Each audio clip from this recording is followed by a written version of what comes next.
श्रीकृष्ण आणि द्रौपदी यांच्यात प्रेम, विश्वास आणि आपुलकीचे नाते होते.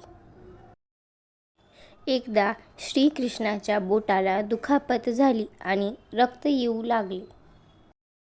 द्रौपदीने लगेच आपल्या साडीचा पदर फाडला.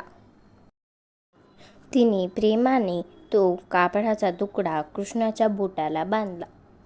श्रीकृष्णाने आशीर्वाद दिला, द्रौपदी, संकटात मी सदैव तुझ्या पाठीशी असेन. काही काळानंतर द्रौपदीवर राज्यसभेत मोठे संकट आले. द्रौपदीने श्रीकृष्णाला हाक मारली, हे कृष्ण, माझी लाज राख. द्रौपदीच्या आर्तहाकीला कृष्णाने प्रतिसाद दिला आणि तिचे रक्षण केले. द्रौपदीची छोटीशी कृती त्यांच्या अतूट प्रेम आणि विश्वासाचे प्रतीक बनली.